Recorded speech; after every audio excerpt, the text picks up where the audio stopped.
Hello everyone, my name is Eric Matisoff and I'm the Analytics and Data Science Evangelist here at Adobe. And before we get started on this webinar, I do want to just point out a couple of really quick housekeeping items for you. The first of all, as you may have noticed, is that this is actually a listen-only webinar. So that means that your microphones are going to be muted. However, we highly encourage you to ask any questions, and you can leverage the Q&A chat pod that you're seeing within Connect right now in order to ask questions.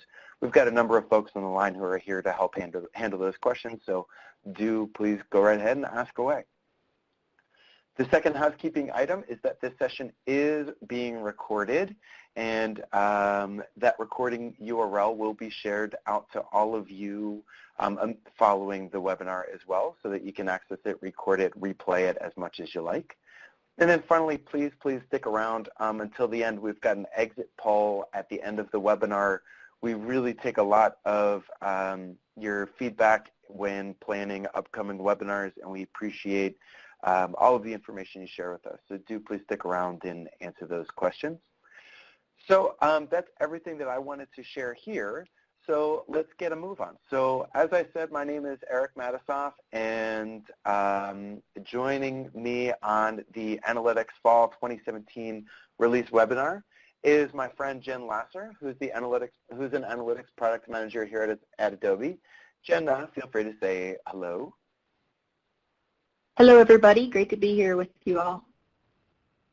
Great. And to get kind of moving, I want to first point out the fact that we've got a lot of videos that are already up and running on our YouTube channel.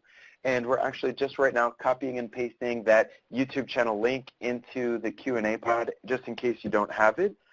Every single time that we have a release, we do include a video for each of the key features tied to that release. As you can see in the bottom of the screenshot there where it says releases, we've got 10 different videos all associated with the fall 2017 release. We've also organized it in a bunch of different playlists in terms of training guides and feature focuses and things like that. Another item that you can interact with after the webinar is our community forums.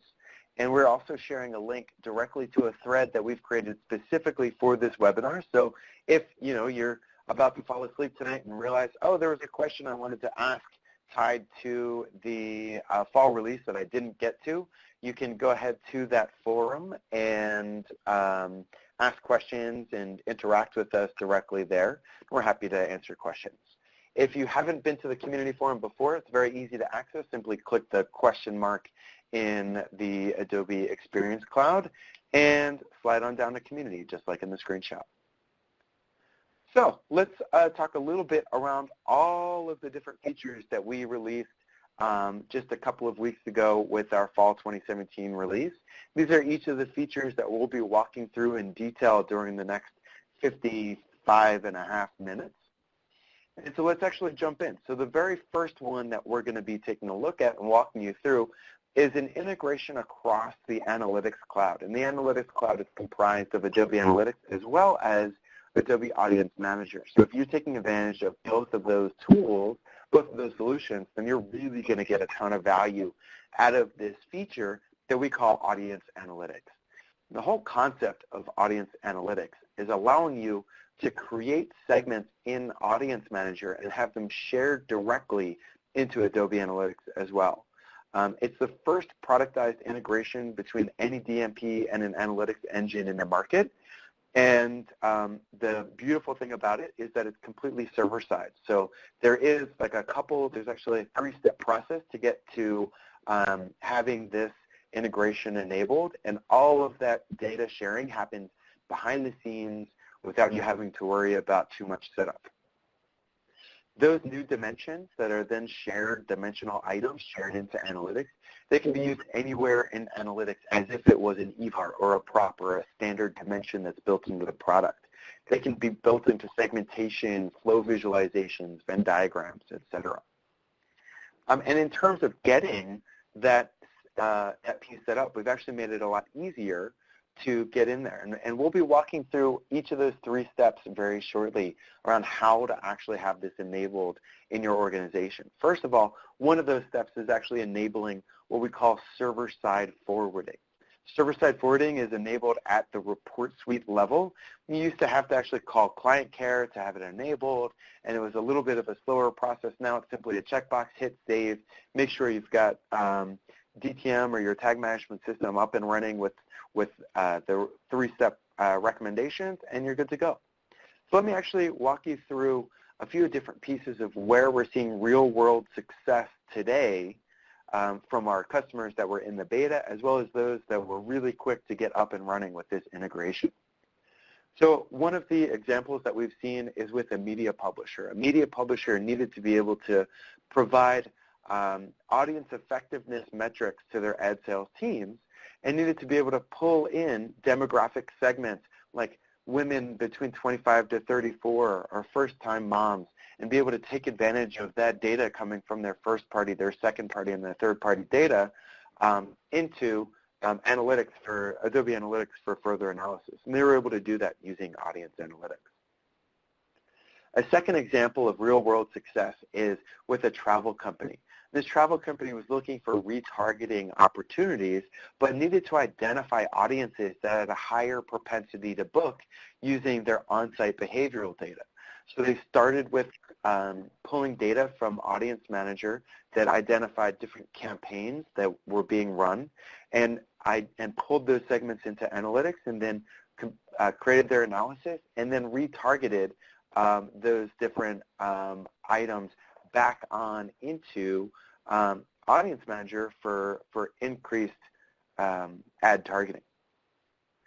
A multimedia publisher was actually taking advantage of the lookalike capabilities, the lookalike modeling that is built into Audience Manager as well as segment comparison, so that you could start with sharing third-party audiences, pushing those into Adobe Analytics, and then running those segments based on those third-party audiences into segment comparison, where interesting clusters of differentiating users were able to be discovered and shared right back into Audience Manager, where lookalike modeling could be applied, so that the customer, that publisher could identify where a combination of those third-party segments plus the behavioral information could be expanding the reach of additional devices and additional people that were most likely to come back over to the site. We also had a B2B retailer that was using prospect analysis. So they're identifying, using this integration to deeply analyze the behavior of their prospects in order to recognize those that should be targeted to drive downstream conversion.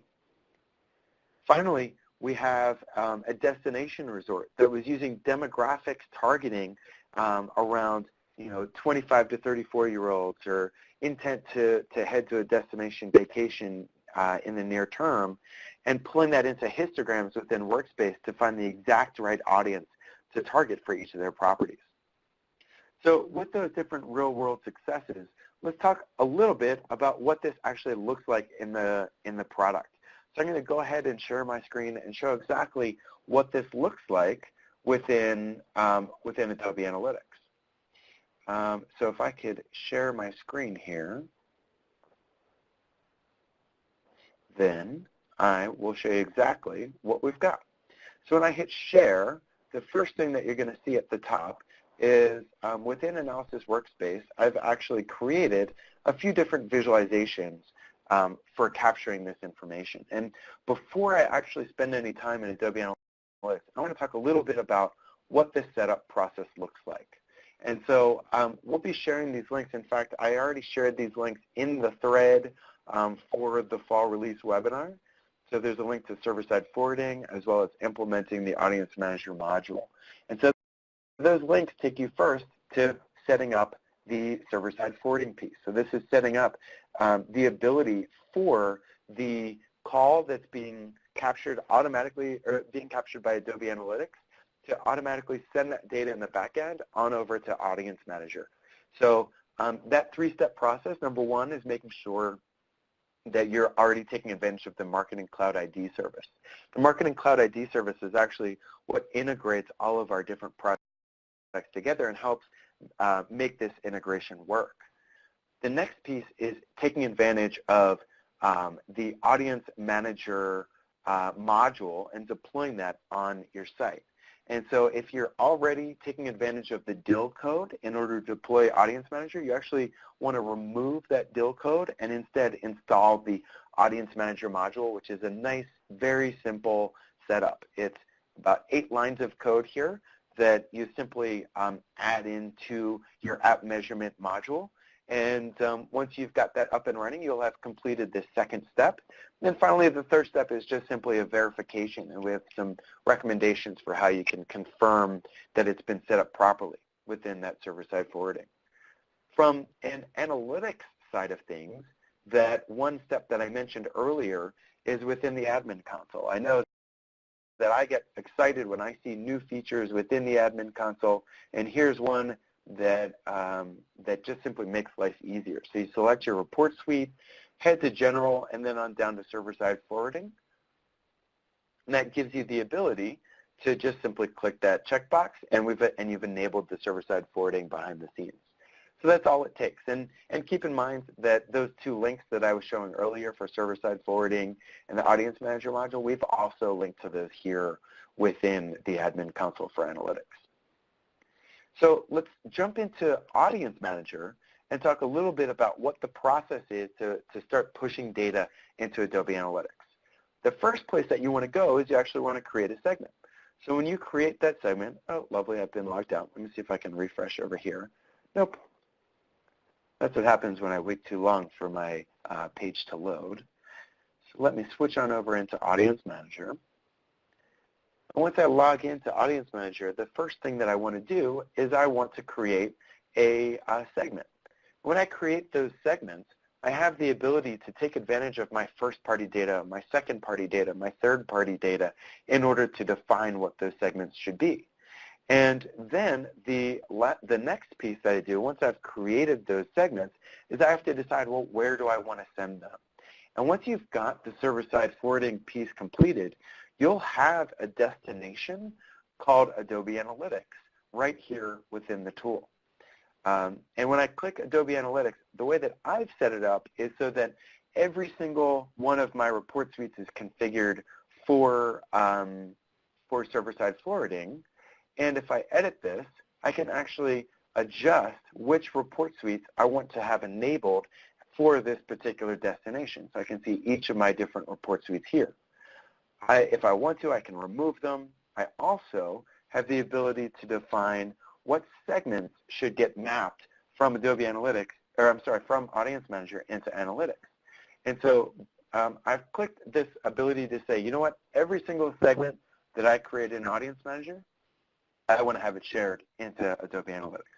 Instead, I could map those different segments manually. I could say only the segments that I define should actually get ported over to Adobe Analytics. So you've got some nice flexibility there. If you are doing that map segments manually, you can also choose to checkbox any of your segments and choose to add to a destination. Since I've got it automatically sent in, that's why you're seeing this grayed out. If I didn't have that, I could say, you know what, send this on over to Adobe Analytics there as well. So now that we've walked through the process of getting server-side forwarding set up, as well as sending segments from Audience Manager into Analytics, let's take a look at the data. So over here in my project, I'm able to see that I've got a wealth of information that is coming into my report suite from Audience Manager. And what I'm able to see is each of my different third-party based segments, like Axiom data, my campaign data coming from fall campaign view-through, for example, as well as Bombora, another third-party segment.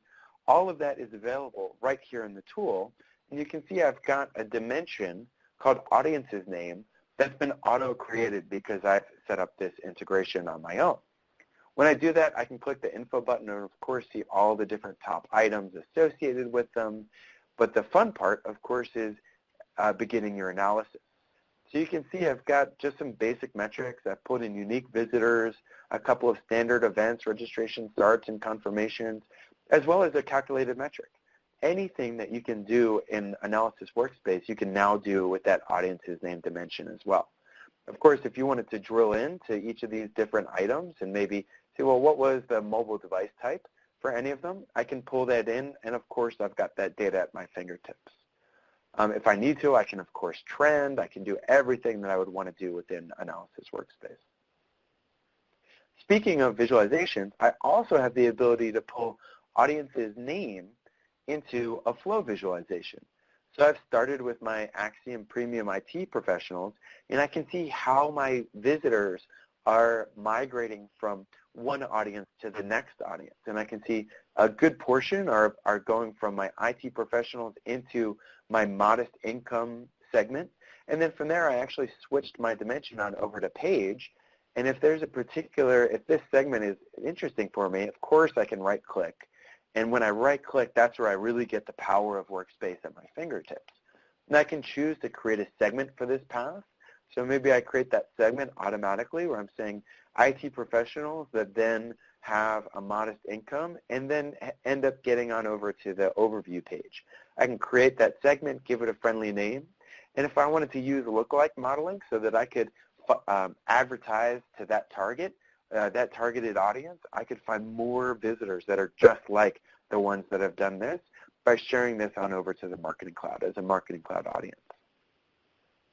In addition, I also, of course, have the ability to trend. I can break it down, all of these nice capabilities that you're used to in Flow, now with the power of Audience Manager data too.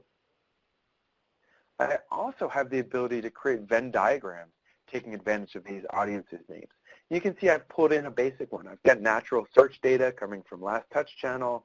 I've also got my fall campaign view-through data, and just that combination is super, super powerful. This is showing me visitors that viewed through on my fall campaign, but ended up accessing the site through a natural search. And so that combination really allows me to get a better insight into attribution that that fall campaign should be accessing. Similarly, I've added in my Axiom IT professionals, and I can see how that overlays with my Last Touch Channel of natural search. I can combine all three, maybe right-click and create a segment that shows audiences that are IT professionals and came in from my view-through fall campaign and had a Last Touch Channel of natural search. I can continue to do that analysis there. So each of these are available just as you would expect them. And similarly, you can also pull it into segment comparison, as I mentioned. So I've pulled in a comparison of my IT professionals compared to my female IT professionals and get a feel for the overlap and the distinguishing metrics and dimensions and segments that differentiate those two segments that I'm comparing. So those are just some of the different ways that we're seeing customers interact with audience analytics today. I'd like to switch on over to the deck so that we can continue on with a few more slides as well. So next up, let's talk about some of the questions that we've been receiving as our beta customers and as our early adopters have been getting into the tool. The first is around what about legacy approaches to solving this problem? There was an old beta and a consulting plugin that used this, and the very easy answer is instead migrate to this new integration. When you migrate to it, you want to remove those old destinations, and you'll be taking advantage of the most powerful integration between the two tool sets. If you have the legacy server-side forwarding implemented, do I have to also go into Analytics Admin and turn off or turn on Report Suite server-side forwarding? The answer to that is yes. So head on into the Audience Manager destination segment or setup. You will only see report suites that have that server-side forwarding turned on.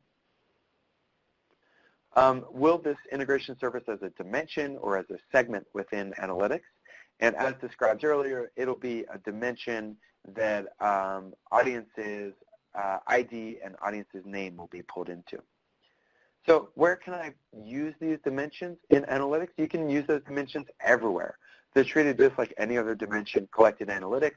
The two exceptions to that rule are that the data will not be available in Data Workbench nor in Livestream. And so I'd like to hand on over things to Jen, who's going to walk you through some of the most recent virtual report suite improvements that we have. Jen? Cool, thanks, Eric. So as Eric just mentioned, we made a couple new improvements to the virtual report suite builder. In the past, virtual report suites have simply been a way to create a more defined or subset of data off of a parent report suite by applying a particular segment. And that's kind of where the feature has ended. But we've added two new tabs to the virtual report suite builder now, so you can extend the use of those suites. So the first thing that we've added is what we're calling context-aware sessions. When you're in the virtual report suite builder, this is represented as the visit definition tab. What this tab allows you to do is define a new session definition at report runtime. So in the past, Adobe Analytics has been built on the idea that a session is 30-minute timeout, and that can't really be changed. And it's defined as we collect the data. What this new option will allow you to do is non-destructively change what we define as a visit. So rather than 30-minute timeout, you can change it to something like 5 minutes or all the way up to 24 hours if you'd like. And we'll calculate that new session definition when you run the report. I'll show you in the demo, but this doesn't just change the visit count.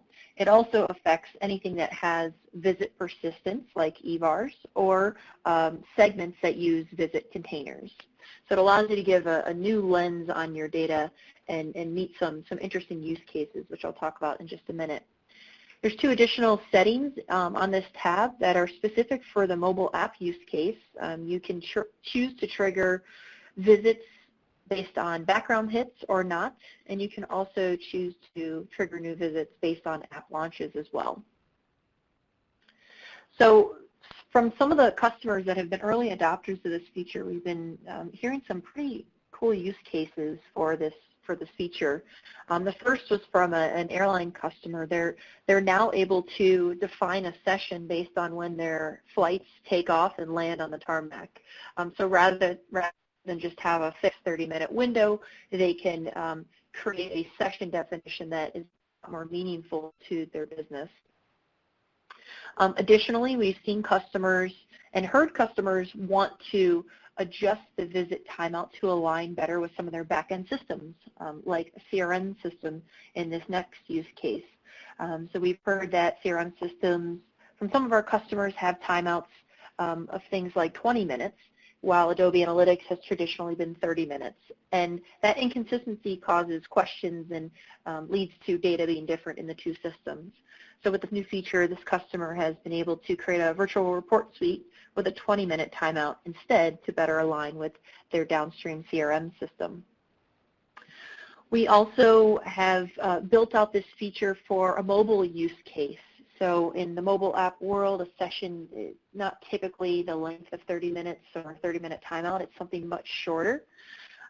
So we've seen from some of our customers that they're creating virtual report suites with timeouts of things like 5 minutes instead.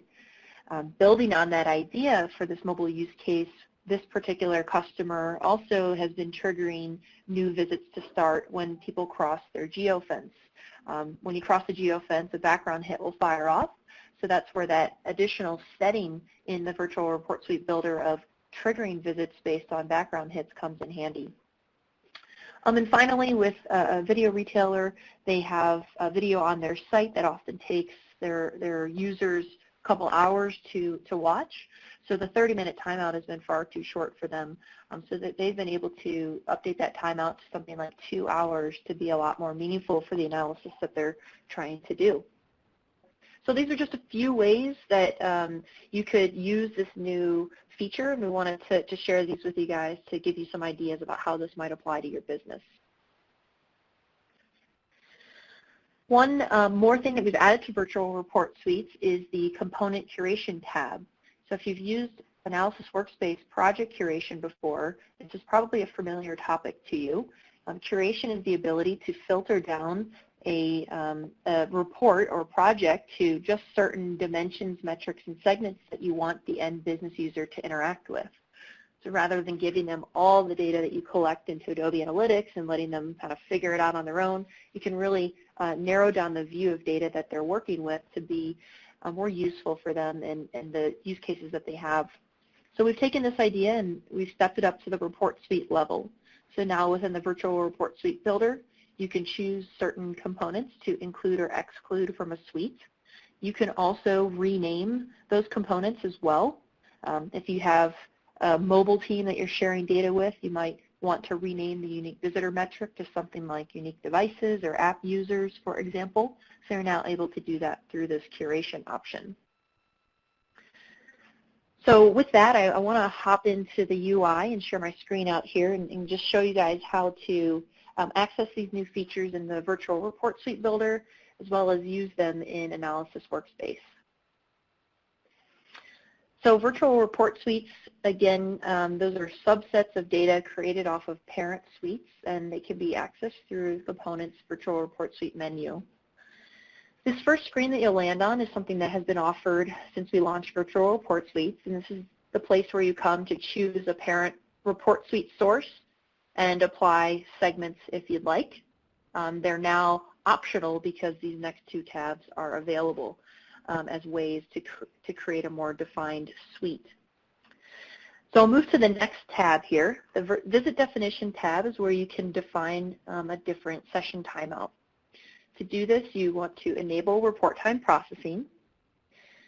And notice as I make these changes that this new preview on the right will update to let me know how much data is being included. In particular, this tab will adjust the number of visits that are going to be counted. So with a 30-minute timeout, we might have less visits. As we shorten the timeout, we'll have more visits. So if I take this down to 5 minutes, notice the 27,000 jumps up a little bit.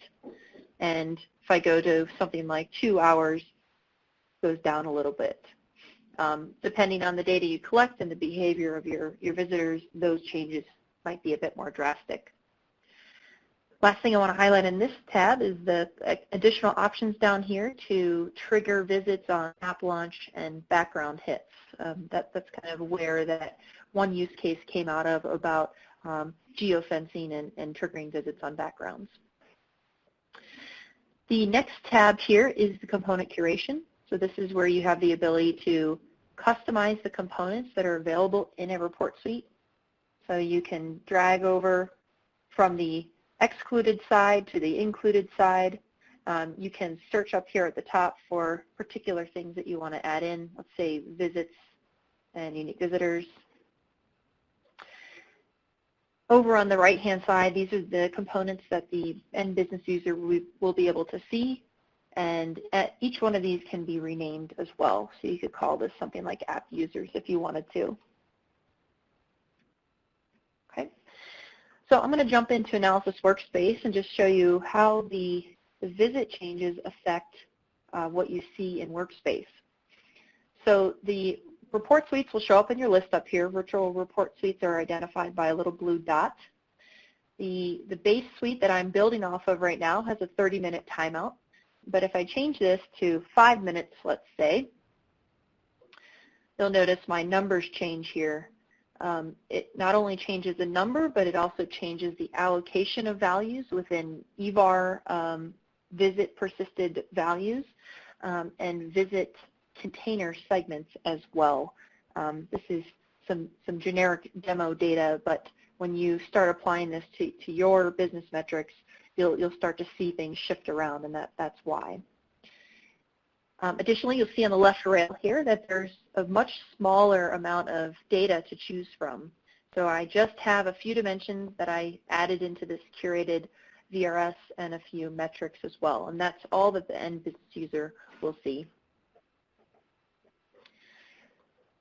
So with that, I will jump back into the deck, and we'll move on to the next section.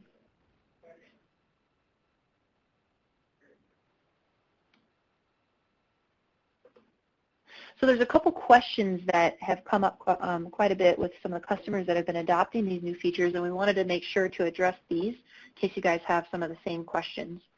The first is, does report time processing, or this idea of creating a new visit window, affect the base report suite where data is collected?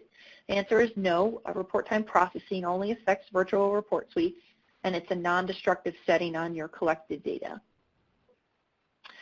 Does report time processing apply retroactively, or does it go forward only? It applies both backwards and forwards. What features does report time processing impact? There's three main things that it will affect. The first, I've got it listed here as number 3, is just simply the visit metric count. But also it will affect any EVARs that have visit persistence, because you're shortening or widening the window that those values can persist. And lastly, segments that use visit containers for the same reason. Are all dimensions and metrics supported when using report time processing?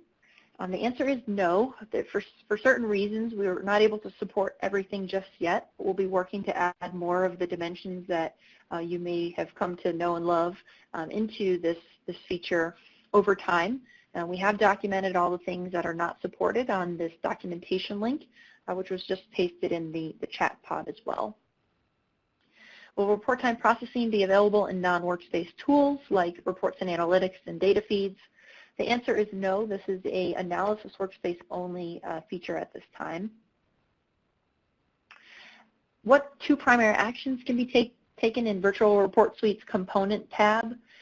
2 things that you can do there, just as a reminder. You can include, exclude components, and you can also rename them as well.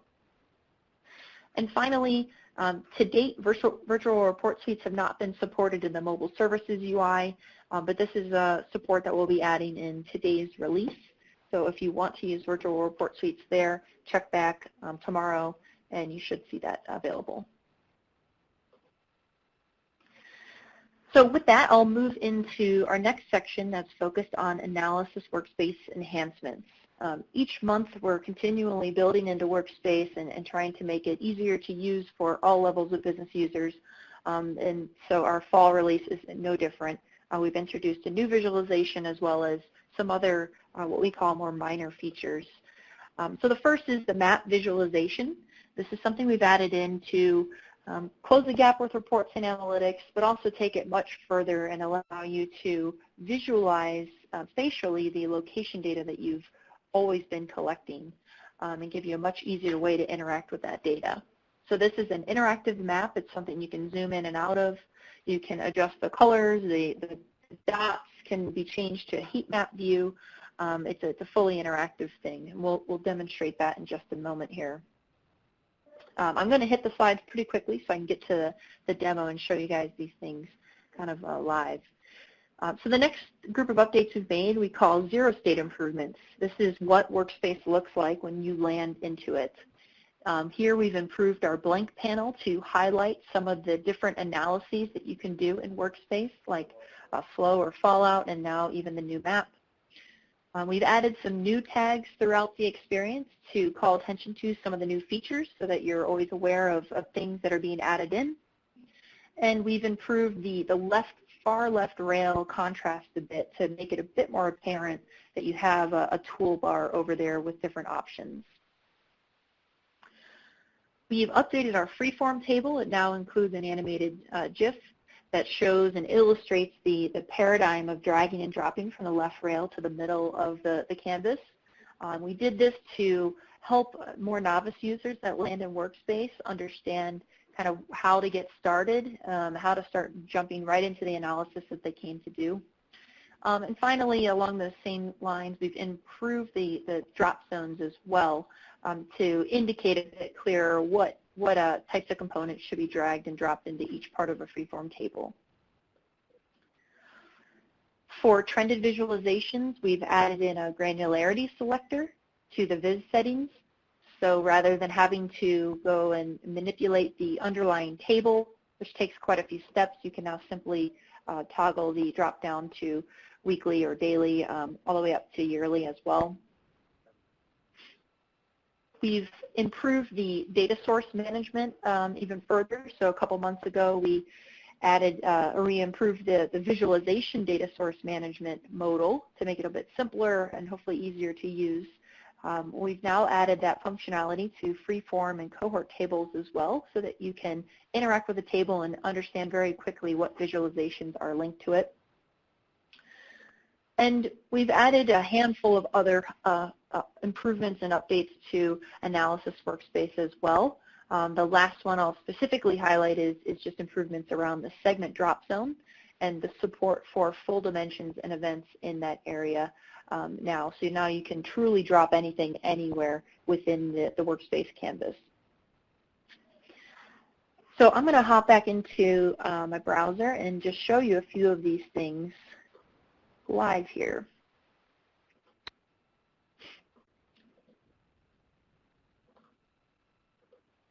So the first is the map visualization. This is something that can be added from the left rail here. You'll see map with the new tag, and drag and drop over. It requires one metric, so you can add in your favorite success metric or something as simple as visits.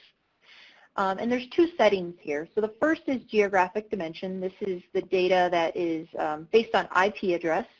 Every customer should have this turned on. If you don't, please reach out to customer care. We can get that turned on, no problem. The second set of dimensions that this map can be built off of is mobile latitude and longitude.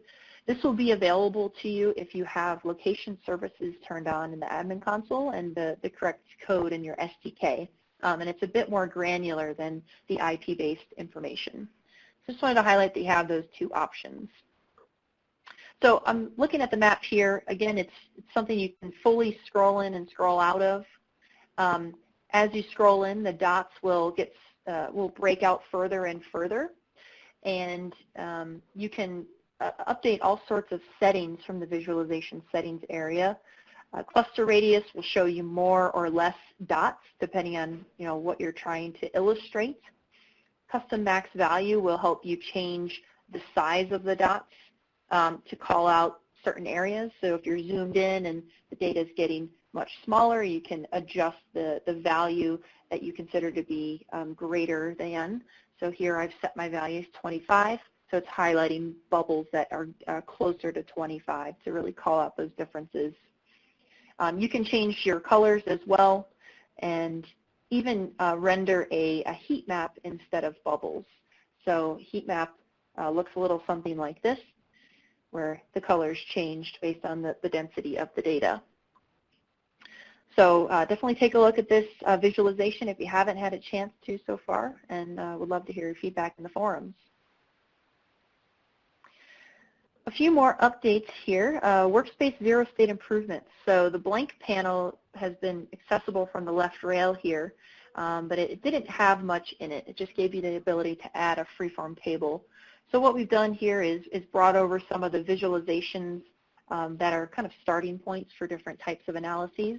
Each one can be explored so you can understand what that will help you accomplish. And again, this is just a place to make it a bit easier for folks that are newer to the tool to figure out what they can accomplish within a Workspace project. You do have the option to make this your default, so if you'd rather land in Workspace and see this every time, instead of a freeform table, you can certainly do that. The freeform table, as I mentioned, has been improved as well. There's now this GIF in the middle that illustrates the drag and drop paradigm of Workspace. And we've also improved the segment drop zones, so or the different drop areas. You see here, drop a dimension, drop a metric, drop a segment here. You can truly drop anything anywhere in Workspace, but we wanted to give some visual cues about what components typically go in each area, again, just to make it easier for folks that haven't experienced this product before to really get started quickly. The next thing I wanted to illustrate was the granularity toggle that I mentioned. So if you've got a trended visualization based on a time dimension freeform table here, rather than having to drag and drop over to this table, sometimes it's hidden, you can simply change the granularity from the drop down in the top here. So if I wanted to see a daily granularity, I could change that right there on the fly. And notice it changed both the table and the graph together. So wanted to call out that that's been added, should save you quite a bit of time as you're doing your analysis. few more things that I wanted to highlight before I jump back into the presentation here is the additional data source management that we've added. So I mentioned a couple months ago we redid the visualization data source settings, hopefully made that a little bit easier to understand. This time around we improved the table data source settings. So this dot you can now click, and as you move down the list here of linked visualizations, we will highlight which visualization is linked to that table. Clicking on each of these will also jump you down to that part of the project where it's located. So this is a great way to understand what tables are powering what visualizations. And you can also choose to hide the table here as well, and you can always get it back from any of the linked visualizations. Also wanted to highlight the segment drop zone up here. So we've added support for full dimensions and events. So now you can drag and drop anything into this area and we'll automatically create a segment for you. So if you haven't used this before, just to illustrate it, let's say we wanted to look at all the data and hits associated with an audience manager audience. Anything where we were able to identify a membership to a particular audience. I can drag this dimension over and drag it into the drop zone here, and we will automatically create a segment for you that says this dimension exists. Give me all the data related to it. So last week we didn't have any, but you'll see the trend prior to that week has been filtered down. Similarly, we can do this now for events as well. So if you want to say, give me all the hits that are tied to orders or searches, for example, you can drag that in, and we'll create a searches exists segment for you as well. So if you haven't played around with the segment drop zone, be sure to check out the video on our YouTube channel. We go through a handful of other examples of this as well. So with that, I'll go back into our presentation and then turn it back over to Eric in just a minute. So one main question that we wanted to make sure we answered is, what dimensions can the map visualization be built from?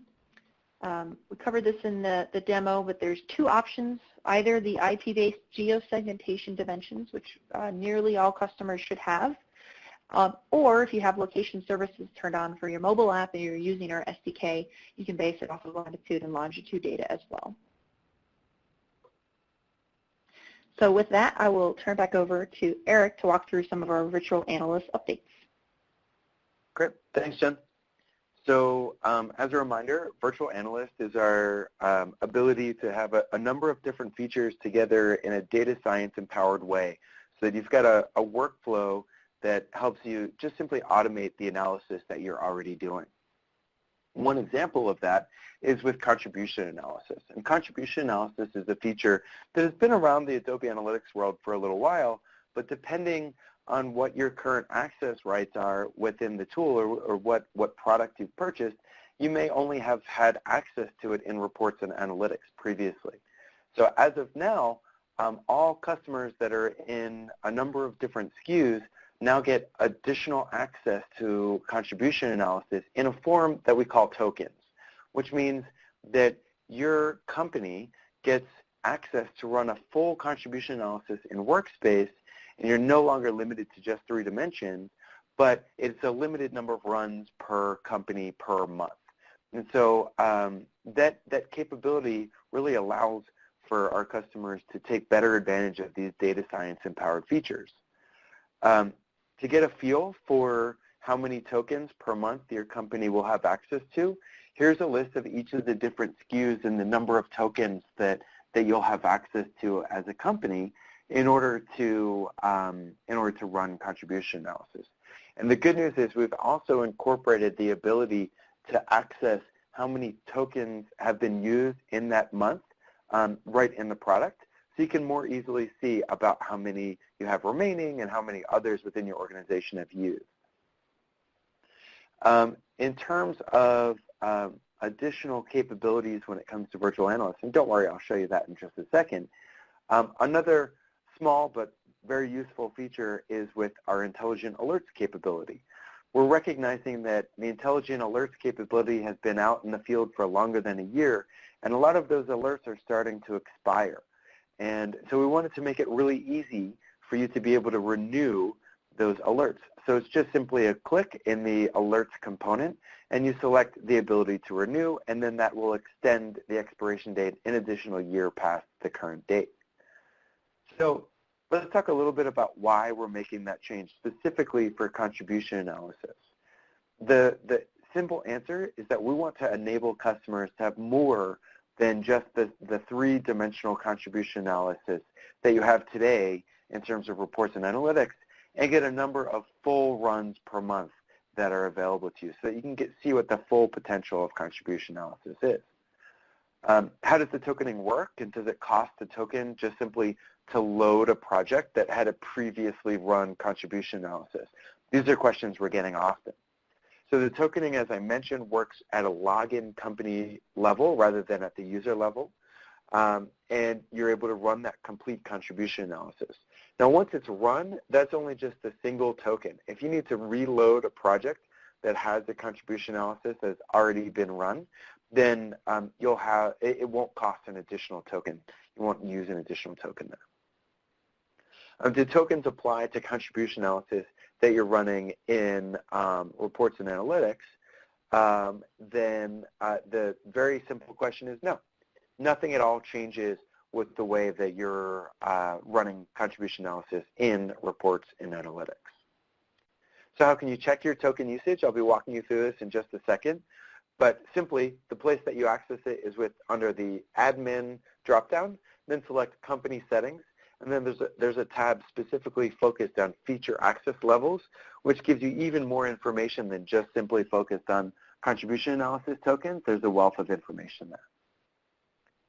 So if I could switch on over to demoing my screen, let me go ahead and hit share. And I can walk you through some of those different capabilities. So the first thing that I want to pull up is just simply anomaly detection. And this is a feature that we all know, we all love.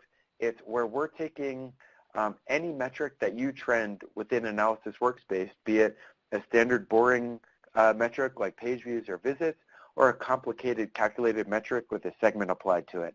Any metric that you trend, we're going to be running that through our anomaly detection algorithms to help identify spikes or dips within your data.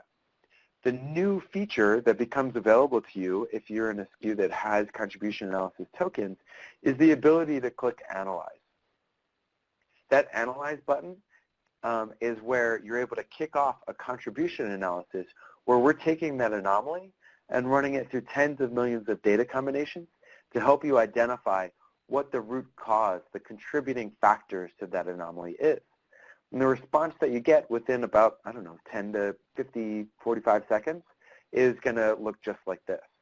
First of all, you have the ability to exclude dimensions. What I like to do is start with the base and then maybe add in some of the time parting dimensions as well, day of week, day of year, etc., just simply to remove some of the noise that can be pulled into the response. And then at the top, you'll see a list of dimensions that were all contributing to that anomaly. And then below, you're going to see clustered segments that combine those different dimensions together in order to help you better understand the segments that were driving that anomaly. So that's the basics of contribution analysis here in Workspace. If you're looking to get a feel for, well, how many tokens do I get to run as a company, you can go ahead and click Admin and slide on down to Company Settings. And when you do that, then there's a tab called View Feature Access Levels. And there's a lot of really useful information in here beyond just contribution analysis. You can see each of the different features that are enabled for your company as well. Do you have access to mobile push messaging? How many EVARs and props and events do you have access to? Do you have access to segment comparison? Most importantly, how many monthly usage tokens do you get? This account that I'm currently logged into actually has our predictive intelligence, our predictive workbench add-on. So this company gets a complete unlimited set of contribution analyses to run. But if you only had 3 or you only had 20 listed here, that would show up as well. Then you can also see company-wide how many tokens have been used this month. And for this account, we have 7. Then the other piece of Virtual Analyst that I mentioned earlier is the ability to see, oh, you know what, if my alert has already expired, I can select that alert and simply click Renew, and that'll extend that expiration date out an additional year. And that's the full extent of everything I was hoping to show within the demo. We do have a couple more slides on some features to walk you through that we'd like to do. And I'd like to hand over the ball on over to Jen. Thanks, Eric. Yeah, so we had one more feature that we wanted to cover, and that relates to Report Builder. This has been a long asked for feature, and it is the ability to edit metrics across multiple requests in bulk. So previously, we've supported the ability to edit multiple requests across report suites, segments, and a couple other things like date range and granularity, but we haven't supported the ability to change your metrics. So we've added this in the October release. You can now add, replace, or remove metrics across a set of requests. You can get to this feature by highlighting a bunch of requests and right-clicking, or going to the Manage window and choosing Edit Multiple. So you have a good example of how to use this is if you have a set of requests that are all pulling in, let's say, unique visitors, and you want to change that metric to something like visits because it's more applicable to the analysis you're trying to share. You can now simply highlight all the requests, right-click, and replace those metrics. We'll then swap in the new one into the exact spot that the old metric was showing up as, and you can do that all in one fell swoop. So wanted to make sure we called out this feature and hope you guys save a lot of time by using it. So we'll be answering questions in the chat pod to the end of the hour here, but if you do have any questions past this session, feel free to tweet at Erica or I. Our handles are up there as well, and we'll be happy to help. We'll appreciate everybody's time today, and we'll be closing out the session with the poll as well. So please be sure to fill that out. We take every bit of feedback that you give us and use it to make each and every webinar after this a lot better. So please fill that out. Thanks everybody for your time.